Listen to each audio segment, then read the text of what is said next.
الحمد لله نحمده ونستعينه ونستغفره ونعوذ بالله من شرور أنفسنا ومن سيئات أعمالنا من يهده الله فلا مضل له ومن يضلله فلا هادي له وأشهد أن لا إله إلا الله وحده لا شريك له وأشهد أن محمدا عبده ورسوله يا أيها الذين آمنوا اتقوا الله حق تقاته ولا تموتن إلا وأنتم مسلمون يا أيها الناس اتقوا ربكم الذي خلقكم من نفس واحدة وخلق منها زوجها وبث منهما رجالا كثيرا ونساء واتقوا الله الذي تساءلون به والأرحام إن الله كان عليكم رقيبا أما بعد موضوع الليلي بي وحاقاك أورانتونا إن شاء الله وحويا الربا ربا هي وحا لا خيريره موضوع بلارن ويه لكن مددا كوبان waxaan isku day doonaa wixii xuseeya inta badan inaynu soo qaadano qodobada aynu ka hadlaynaa waxa weeye ugu horeyn inaynu muqaddamo ka bixino xalaasha iyo wixii la xiriira si kooban taariifka ama tilmaanta ribada waxa la yiraahdaa xukmu ala shay far'un an tasawwuri marka shay wax ka sheegaysa xukumaysa waa in isaga la garto xukunka sharciga uu ka qabo iyo xikmadda loo xaaraantinimeeyay noocyada ribadu ay leedahay daliilada ku soo arooray qayb kamida adraaruha wa akhdaruha wa aatharuha khatarta iyo raadka xuna umada ay ku leedahay badiilka shayga islaamku ku bedelay ee la dhiiriyay toddobasteeda qodob ayaynu insha Allah mabaaxithka xawla hada الموضوع موضوعan isaga qodobadaynu dul marayna kuwaas ay noqon doonaan inagoo qaar kood laga yaabo inaynu aad isu sii dul taagno qaarna fududayna marka u horeeya muqaddamada hadaynu qaadano intayna ribada galin waxa nabigu inoo sheegay kaleey salaatu wassalaam qiyaamada calaamooyinkeeda inay ka mid tahay inay bahasha ribada la yiraahdo faafi doonto iyo xumaanta kale ee iyada ka agdhow rasuulku waxa uu leeyahay sallallahu alayhi wasallam xadiis ibn mas'uud warinayo oo sugan bayna yaday saa'a yadhharu riba wa zina wal khamr qiyaamada intaan la gaarin ka hor waxa umada ku dhax faafaya ribada iyo sinada iyo khamriga hada laga yaabo dadka qaar koodna gaala marka la soo dhaafo xataa muslimiinta qaar koodna inay xayeysiiyaan oo ilbaxnimo iyo reer magaalnimo loo arko khamri la cabo iyo tumasho iyo baan ribowiyo laga baaca mushtareeyo arintaas markaa waxay keenaysaa inaan laga aamusina runtii aad looga hadlo mawduucan ummaduna ala bayina warcad ay kaga sugnaato intaasoo kaliya iskuma taagaya arrin laakiin wuu sii dhaafaya siduu nabigu sheegay kaleey salaatu wassalaam xadiis saxiixa ku sheegay waxa uu la yaatiyanna ala naasi zaman la yalqa fihi ahad illa akala riba fa in lam yakulhu asabahu min ghubari waxa iman doona waqti qof waliba riba uu cuni doono hadaanu cunina boorkeeda wax ka soo gaari boorkeeda ayuu wax ka soo gaari way bulshada aad ku dhaxnoosh haday xalaal cunaana wala cuni haday xaraar cunaana waligaaba iska ilaaliyo saa uu nabigu sheegay qiiqa iyo boorka iyo duulduulka iyo dhadhanku ba ku soo gaari way dadku isku wada xidhan way saxaabaya way iskaalinayaan way iscasuumayaan waxa soo dhan xagu ka socda qofkii xaraanta wadwada ama riba cunaha madaxiya raaciyad mid kasta dawuu ku soo gaaraya bulshadaada haduu ka mid yahay marka hadii walaaluhu mawduucan ay soo abaabuleen wadaadadana ama culimadana ay ugu yeedhaan wax ka yiraahdaan waxaan arki karaa inuu yahay mowduuc aad u munaasaba ama xadiis saaca midda labaad inta markaynu ka soo gudubno muhiimadda mowduuca waxa mudan dhowr arrimood baan wax ka xusulay inta u horeysa waxa weeye inaynu ogaano in allaha ghayur ilaahay uu hinaasa subhanahu wa ta'ala hinaasaha ilaahayna lama mid aha ka adoomaha laakiin waa mid ilaahay u gaar subhanahu wa ta'ala oo sida adoomuhu u caroodaan ama u hinaasaan la mid ma sifooyinkiisa isku tilmaamay ama nabigu ku tilmaamay waa qaar u gaar marka waxa muhiima waqtigu ilaahay kugu hinaasaya waa marka shayga xaaraanta ku dhacdo inaad ilaahay hinaasiisa ka baqato oo aad iska ilaaliso oo wixii ilaahay ka cadhaysiinaya subxaana ama uu adoonka ku nacdalayo inuu adoonku aad iyo aad uga fogaado arinta labaad aynu sheegi lahayn waxa weeye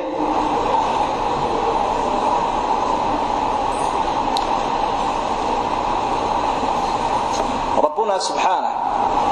inooma diido oo inagama kaxeeyo wax danteenu ay ku jirto waxyaabaha uu inaga xaaraantinimeeyo waa waxaynu kari karayna inaynu ka tagno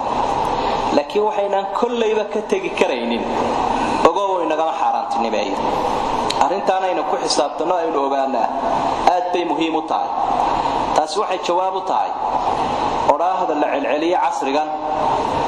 reer magaalnimo iyo mutacallimo sheeganaya ay celceliyaan ay yiraahdaan riba kama maarmayno caalamkaynu ka go'ayna wadanka la maalgelin kari maayo dhaqaalaha shakhsiyaadku horumari maayo warwadaadada ribadaas unba haysaane hadii baanankii caalamiga ahaa iyo ribadoodii iyo horumarintoodii iyo maalgelintoodii waa isku cunaynaa bay kuleeyeen xalaash iyo xaraan sidii baruurtii jiirka la isugu cunayay ayaynu isugu cunaynaa bay taa jawaabteedu waxa weeyaan ilaahay subhanahu wa ta'ala waxayna ka maarmay kul asr kastaba ha ahaadee la nastaghni anhu ayna ka maarmay naga xaraantinimeeyo waxaynu ognahay inaynu ka maaranay iyadoo dadka burbur badan iyo qaxoonti badan uu soo gaaray oo nool yihiin oo waxay leeyihiin ay gacanta ku haystaan oo intooda waxaysaa ay iskaga shaqaystaan iyaga oo aan lagu adoonsanayn deyn taasina waa mid kale marka saddexaad aan xusilaha waxa weeye rabbuna subhanahu qad hadana wa arshadana ila sabil alhaq tubta toosana xaqa ilaahay uu nagu hanuuniyay wadadaasina waa xaraan taasina waa xalaal taa xalaasha wax ku soo saaro ku shaqayso taa xaraantana iska ilaali inaga arintaas ay noo taala ikhtiyaarkiina waa layna siiyay imtixaanna waynu ku jirnaa marka wuxuu ilaahay eegaya adoonku markanuu aduun shaqaysanayo ma ilaahay buu kaga cadhaysiinaya xaraan iyo ribu ka soo shaqaynaya mise uu dhididaya kasab xalaal buu galaya miiska imtixaanka taaganta ogow dadka qaarkood baa laga yaabaa inay yiraahdaan si aan dhaqso ugu macaash xaraantan dadku ay ka wada tageen deeman cidla ka helo xaraanta deeyada ay xiran bee si aan kuwan kale uga dheereeyo deewana cidla ka helo ilaahay baa wuxuu inna hadaynaahu sabiila imma shaakiran wa imma kafura inna khalaqna al-insana min nutfatin amshajin nabtali qofka waan imtixaanaya baa ilaahay xaraanta ka tagideeda ku imtixaanan ila halal miratabaad ku imtixaanka inaad ku fashilantiyo in kale ilaahayna uu ku eegaya inta kadib ummaduna way eegaysaa qofka saadaradeed bar rasuulku sallallahu alayhi wa sallam arrimaha saddex buu kala qaadayo wuxuu yiri al-halal bayyin wal haram bayyin wa baynahuma umurun mushtabihat faman ittaqa ash-shubuhat faqad istabra'a li dinihi wa 'irdihi xalaashuna way caddahay xaraantuna way caddahay tar u dhaxeeya jirada oo qofku ka shakiyo la talab xaq u raacaya kaana iska ilaali sim tubadaada iyo diintaada iyo sharaftaada ay u barin noqotay nabiga alayhi salaatu wasalaam arrinka afraad ee baraarujin lahayn waxa weeye shariicatullaahi qaa'ima ala tahqiiq masalih al-ibad wa dar'i al-mafasid 'an diintan ilaahay uu nagu soo dajiyo inoo keenay wuxuu ugu tala galay waxa la wixii dan iyo maslaxa iyo manfacayn ummadda u soo ururiyo waxa la wixii dib iyo mafsada ana inuu ka deedifayo ilaahay ka joojiyo ku qanac markaa haddii qalbigaagu ilaahay ogol yahay subxaanahu wa tacaala rabbina ku weeyay qalbigaaga wixii xaaraan inaynu xun yahay wixii xalaal inaynu wanaagsan iyo tayyib yahay xaraamtuna waa khabiith xalaashuna waa tayyib taasna waynu ku qanacsannahay sidaa daraaddeed ilbaxnimadeena iyo xadaaradeena iyo horumarkeenu ma ku jira xaaraanta marka horeba xaaraan waxa loo xaaraantinimeeyay xumaanay leedahay xalaalna waxa loo xalaaleeyay wanaagu leeyahay xalaashaas qul laa yastawi alkhabiith wat-tayyib walaw a'jabaka kathratu alkhabiith ilaahay baa wuxuu masina shayga tayyibka ah xalaasha iyo xaaraanta xuna khabiithkii masina xaaraanta muuqaalkeedu haba kula badnaado نقطة الشرعية إنه تلبام لها وحوي سبيل النجاة واضح لمن أراد الله والدار الآخرة قفك إلهي يا آخرة دونية شنذا وكبت باذا يشيدك كبت باذا يوم مغضع إذن سيوبت باذا حالان توادبكه العية كاشان كو يسقدق يوائن النغضة حلال وقال كان النبي بحي عليه الصلاة والسلام حديث صحيح ونعمان بن بشير وريني وحاول يجعلوا بينكم وبين الحرام سترة من الحلال تبقى حرام وحا إساقا دكتان قاشان حلالة حلال هيسو كددال سيال حارانتا وقد ورسونات حارانتا هدا يسوكا برحضو حق حلاشا وعيسو marka goor walba naarta xaaraanta waxaynu kaga gaashaamanayna waa xalaash nuqdada lixaad ee tilmaami leeyahay waxa weey al-ma'suum man 'asamahu Allah qofka dhowrsan waa qofku Ilaahay ilaaliyo Ilaahay ugu mahadnaq subhanahu wa ta'ala haduu xalaal kugu arsaaqay oo xoolahaaga aad xalaal ku hubto oo aanay xaaraan ahayn aanad ka shakisanayn Ilaahayna ugu mahadnaqdo way waa waafajin Allah dar badan oo kula mid ah ayaa daldalaya xaaraanta sidaa daraaddeed qofkii xalaal hela Ilaahay buu mahadnaqaya kii kalena falaa yalumanna illa naftiisa mooya cid kale iyo canaanan inta markan ka soo gudubno waxaan sii raacin lahayn in xalaasha lagu dadaalaa waa arrin waajib ah oo waxigeena dhiriyay waxa uu faray quraanku khususha oo umada hormuudkoodii iyo dadka muuminiinta ah Ilaahay wuxuu faray inay xalaasha cunaan يا أيها الرسل كلوا من الطيبات واعملوا صالحا إني بما تعملون عليم رسوشي با إلهي يرأيه وحاول ليه عمل صالحا عمل ونكسن السماية على فيعنا ونكسن عنا وحلالة سيدا سوك لا أمبا مؤمنين تنا سيدو نبي عليه الصلاة والسلام شاقا يقرأ إلهي يرأيه فري برك لا حديث نبي وحاول عليه الصلاة والسلام حسنة طلب الحلال واجب على كل مسلم qof kasta oo muslimiin oo xalaal raadsada farad bay ku tahay macnaheedu xaaraantana ka baxsada xalaashana ku dadaala waa arrin waajib ah nabiga kaleey salaatu wasalaam oo xaaraantina waa xaraam xalaasha raadsashadeedina waajib weey taasina waa mid uu nabigu umada faray sallallahu alayhi wasallam waxa marka xadiidka laga faa'iideysanaya xalaashu Ilaahay qoray calafku qoray inaanu xaraan ku raadsanin isla markaana ka shakiin wixii uu cuni lahaa waradaad bala xaraantaas cuni weydo armal calaf ba weyda oo uu ka shakiyo wixii Ilaahay qoray ha ku qanco qof kulliiba wixii Ilaahay qoray uu helayaa inuu xalaal ku raadsado nabigu kaleey salaatu wasalaam taasuna faro waxa uu la tastabti ar-rizq فإنه لم يكن عبد ليموت حتى يبلغ آخر رزق هو له فاتقوا الله وأجملوا في الطلب أخذ الحلال وترك الحرام أرساقد إلى هيدين قرأي وحبها الراكسنين وان وايا ويسوق لي ويدي وان كلاشوبي وايا وان شاهين وايهوران قفكم مرد من يبول على فكيسة انت قدام بيسا شارع مرد من يبول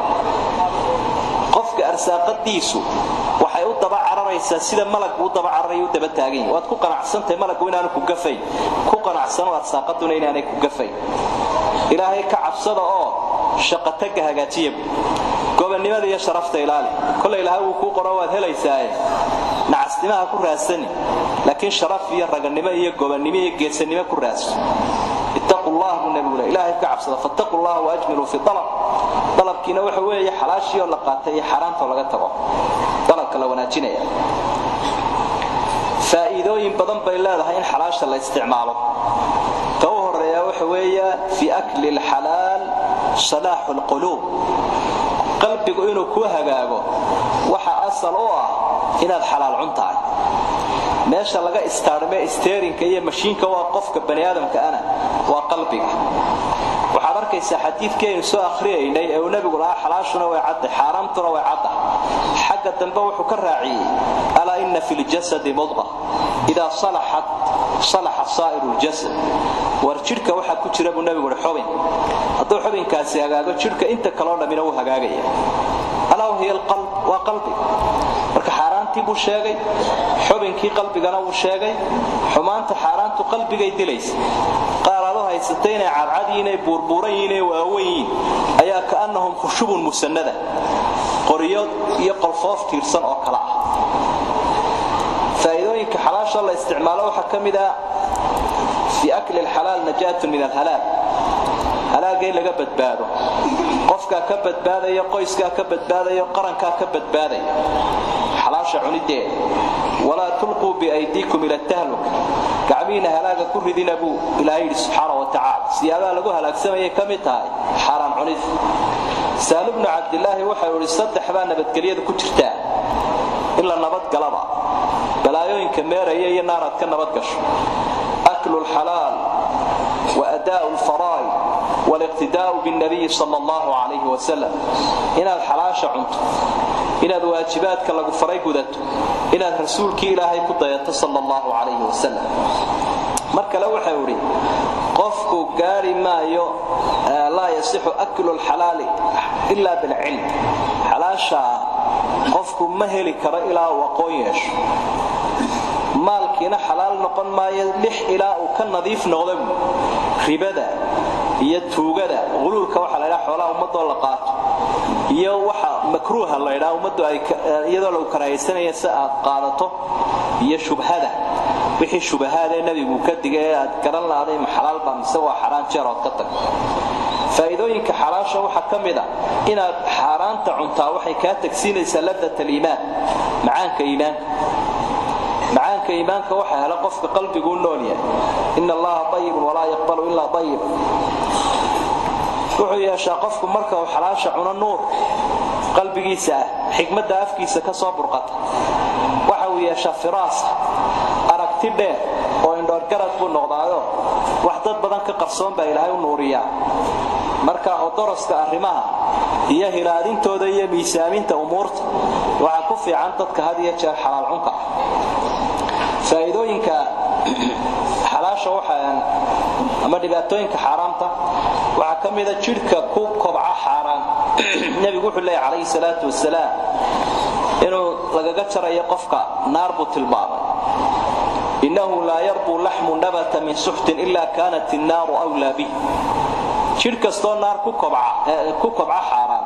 naarun baa ku haboon buu rasuul sallallahu alayhi wasallam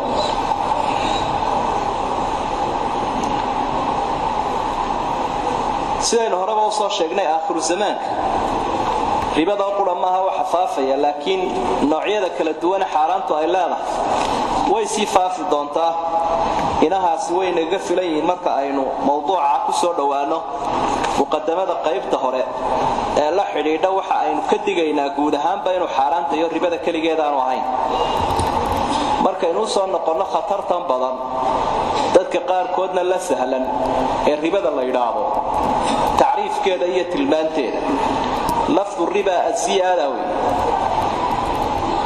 ziyadada ayaa la yiraahdaa raba shay'u bimaana wu ziyada shay tanina waxa weeye wixii lagu lahaa waxaan ahayn ayaa lagu dul saaraya sadaradeed ba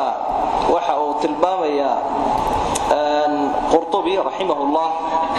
marka uu sharxay aayada Ilaahay wuri nimanka yahuuda markuu ka waramay oo aqdimu riba wa qadnuhu an waxa uu ku sharxay inay tay guud ahaan ba xaraanta oo siyaado ku ah qofka wixii ay u qaban lahaa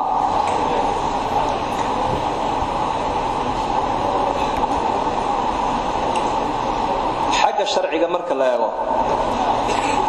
وحويان الشرع والسلام تعريفي الزيادة في أشياء مخصوصة qaarkood oo gaara oo siyaado lagu daro way amaadiyo siyaado lagu daro laba shay oo la isleegaysiin lahaa oo isku jinsiyo la isku iibinayo la kala badiyo kala badinta sharcigu diiday baa riba leeyahay taas waxa way xagga taariifkeeda markaynu soo ururino ayna ku dheeraan waa siyaado xaraan oo la diiday meel gaarana sharcigu diiday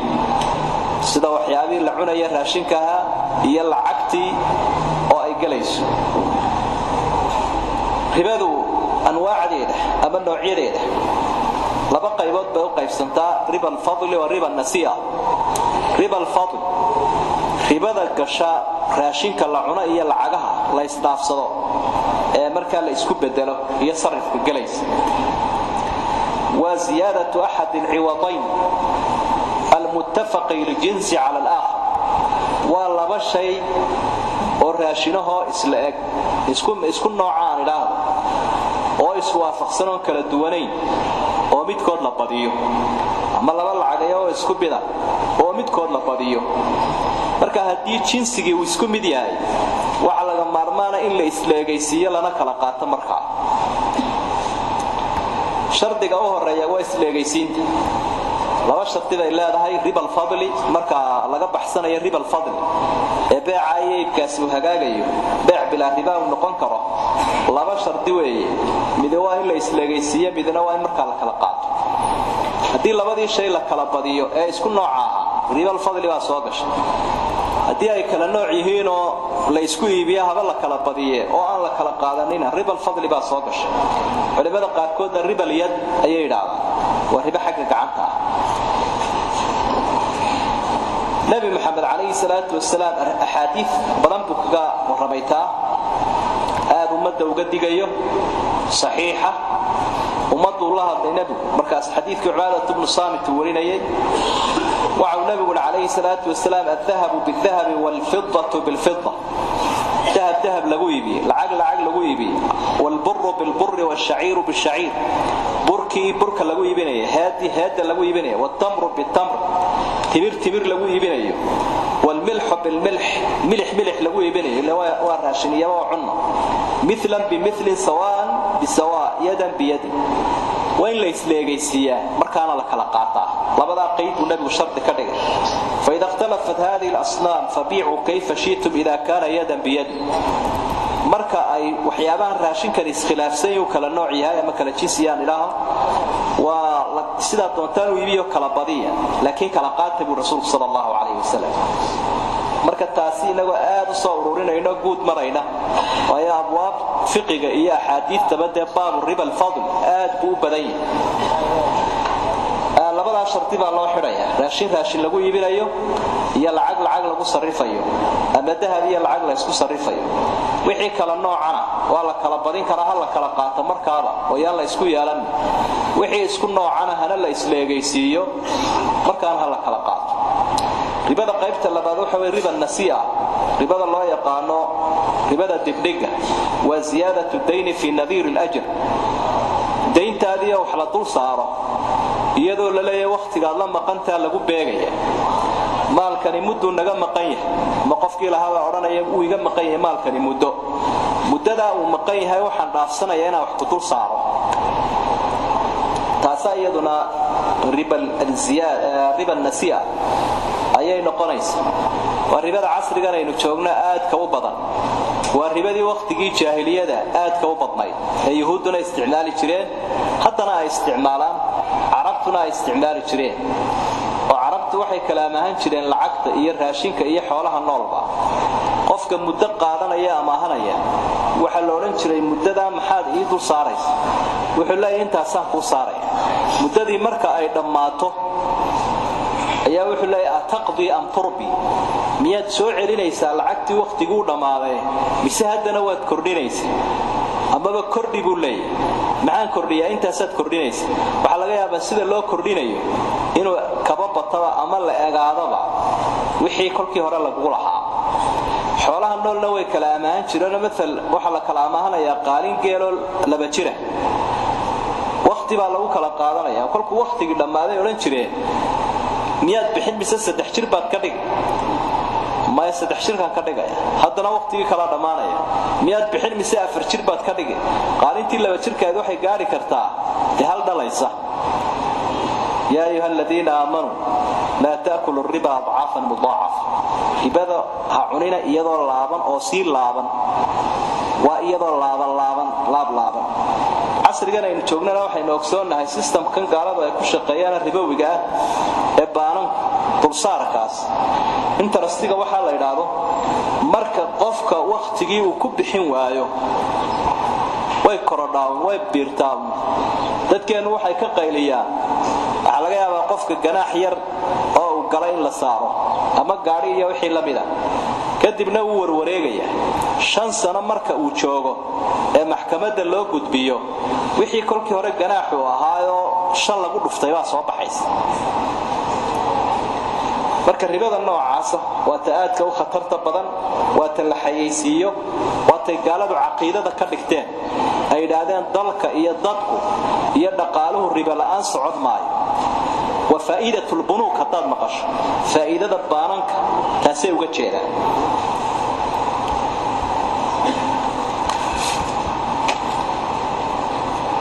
inta marka aynu ka gudubna waxaynu gudbilahay xukunka sharciga iyo xikmadda loo xaaraantinimay iyo daliilada ku soo arooray iyo dhibaatooyinka ay leedahay intaas oo wada socdo oo adiladan inooga muuqanaya waa adilada markaynu akhrino waxaynu arki doonaa xikmadda loo xaaraantinimay iyo iska deynteeda faa'iidada ku jirta waxaynu arki doonaa shayga la yiraahdo dhibaatooyinka ay leedahay faraha badan iyo aayadaha iyo axaadiistu sida aad ka wadaga ay uga hadlayaan taasayna muuqan doona أضرار الربا أما آثارها وإفسادها فسادك أمضى أي جريس الربا يساي تدمير الأمة أمضها وبابيسو والوحي ندريرين دونا قضبضا لحريرة الرباتوين كذا ومركا ديبكا سميشة ويمادنا أمضى إيه قويسك إيه قفك ويكوها لك سمية مركا ديبكا اللي يسكد داينا دفايدوين كيبا صوبحية لقيها لأي حولها حراشة وحل الله البيع وحرم الربا nimanka yahuuda ay waxay yiraahdeen waqtigaaba inama albay'u mithlu ar-riba markii quraanku soo degay waxay ku doodayeen bay'a ribada leh ayaaba ka xalaalsan ba bay'a ribada lahayn ama amaahdan dulsaar kale ayaa ka xalaalsan ba bay'a caadiga kolkaas ilaahay waxa uu sidaas yiraahdeen wa halallahu al-bay'a wa harrama ar-riba iyadoo ilaahay uu bay'a xalaaleeyay ribadana xaaraantinimay bay'aanka yiraahdeen oo isdaafiyeen iyagu markaa waxay qabeen haddana qabaan dhaqaalaha adduunyada maanta waxa dabada ka wada rumuud ku wada oo jahaynaya meel kasta la joogay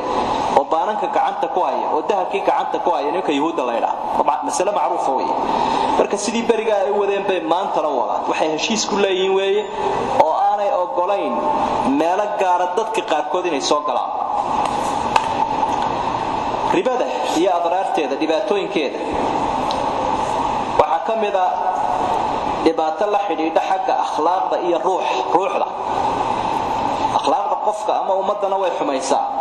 ruuxda qiimaha badan ee qofku yeelan karaan ribada way xumaysaa istibaanay xumaynay akhlaaqda wanaagsan iyo may sheegaysaa qofka qaniga ah iyo qofka faqiirka ah iyo ma ku haboon in la saacido ama uu wax qaato akhlaaqda wanaagsan waxa ay sheegaysaa in qofka baahan ee daciifka ah ee dhaqaale darrada ay haysan wax la taro ama uu wax qaato qaniga wax ka qaato tani sida cagsigeed weeye oo akhlaaq xumada ka soo baxday waxa weeye qaniga inuu faqiirkii wax ka gurayo faqiiro anigu waxaan ku hayaa ma jira buu leeyahay waxaygana ku siin maayo waxayga wax ma ii soo dhaafaya dad iga amaahanayso maxaa ii soo bedelaya wixii aad saartaa ku soo bedeli doona waligu uu dulbaxaya marka meeshii qanigii un baa halqafaya faqiirki akhlaaq xumatii u weyneyd weey طبقات الموسرة تعادي الطبقات المعدومة طبقاتها dhaqaalaha haysta iska ladani ama dadka ladani waxay rifayaan ay cunayaan sida gafanaha shaqayaan dadka macduumiinta ee waxba haysana faraha maran akhlaaq xumo hadii uu yahay dhaqaalihi shakhsiyaadku kala amaanay iyo ka dawladuhu maanta amaahdaan waxaynu ogsoonnahay dawladaha waxa la yiraahdaa waxa la idin amaahinaya lacag dulsaarkaasina uu la socdaa sida macruufka loo gubaysanay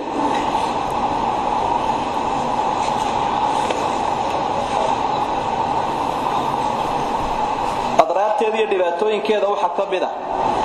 توجيه الاقتصاد إلى وجهة منحرفة dhaqaalihi baa waxa uu jahaysbaya si aanu ilaahay ogolayn oo rasuulku aanu ogolayn ayaa ummadii iyo aqoontoodiiba lagu tarbiyeynaya idan waa dumaya kol haduu diintu waxaanay ogolayn lagu sameeyo dhaqaalihi oo loo fareem gareeyo oo ardaydii la baro oo tujaartii la baro oo sharikaadkii la baro dhaqaalihi uu naga qaloocanaya uu naga xaratinimoobaya adraabteedii iyo dhibaatoodeeda waxa ka mid ah وضع مال المسلمين بين أيدي خصومهم وهذا من أخطر ما أصيب به المسلمون دقاله مسلمين أيام مدقعان تكوهيا في بدنا كأورور صنايا وضد بدنا مسلمين تكمدوا مع القبانة أما مدحده ودبا أوحى اسكت ينبانا كقالبا آمنا ويلا هو أسان لو دعينه وحاق لقى قادني كدبنا ويكو أوروريا marka damana waxay yiraahdaan ribada iyo dulsaarka qaadan mayno dulsaarkaana inta la ururiyo ayaa hub loo siiyaa dadka muslimka leeynaya iyo yahuudiya wixii la mid ah marka lacagtii aynu lahayn ee baalanka gaalada la dhigtay ribadii ka soo baxaysay inaga dib inoo dishay ribadu waa khuluqun wa amalun min akhlaaqi a'daa'i illaahi al-yahuud ribadu sidoo quraanku ku caayo ku ceebeeyay waa amalka iyo dhaqanka yahuuda markaynu faatiha walba akhriyayna salaada dhexdeeda in ducaysanayna waxaan leenahay ihdina as-siraatal mustaqim siraatal ladiina an'amta alayhim ghayril maghdubi alayhim waladdallin ghayril maghdubi alayhim ilaahay oo kii loo carooday naga ilaali jidkooda yaanaan marin ribada cuntaa waa inaad jidkoodii marto wixii aad ka ducaysanaysaa daldalaysa إلهي بأوحد وأخذهم الربا وقد نهوا عنه وأكلهم أموال الناس بالباطل واعتدى للكافرين منهم عذابا أليما وحلقوا عقابوا لقوا نعضل إن من كان ربا أيعوني ترين هي حولها الضدك حق الركو عوني ترين أيها لقوا نعضل قالنا عذابا ندياري بي الهوي ربا وأيضا من أخلاق أهل الجاهلية شاهلية مقعياشي كالليهين ودقنكوده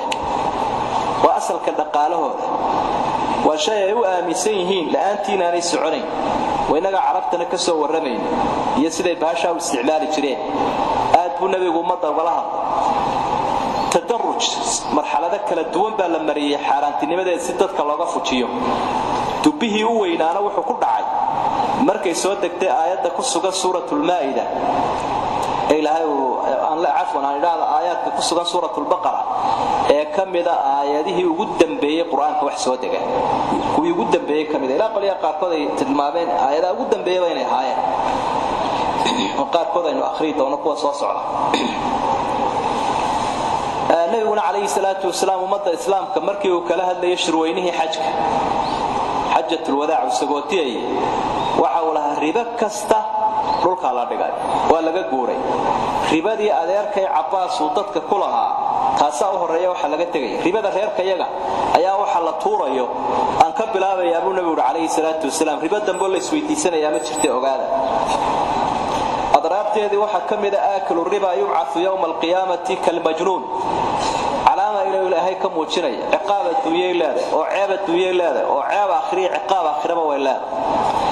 marka waxyaabo ilaahay ku fadeexadeynaya qofka ama umada riba cunayaasha waxa kamida qiyaamaha calaamooyin laga muujinayo lagu garanayo inuu qofkan riba cunaya aayadka suuratul baqara qaybaheeda dambe ku sugan ee dhaqaalaha ilaahay uu ku saxayo ayaa kaga waran alladina yaakuluna riba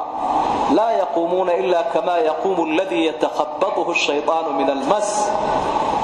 ذلك بأنهم قالوا إنما البيع مثل الربا وأحل الله البيع وحرم الربا فمن جاءه موعظة من ربه فانتهى فله ما سلف وأمره إلى الله ومن عاد فأولئك أصحاب النار هم فيها خالدون dadka ribada cunaya qiyaamaha waxay soo taagayaan iyagoo la mid ah qof derderan qofku had iyo jeer marka la maro ama bahal aan ilaa shaytaan derdero ama wuxuu isagoo ciirciiraya ama dhacaya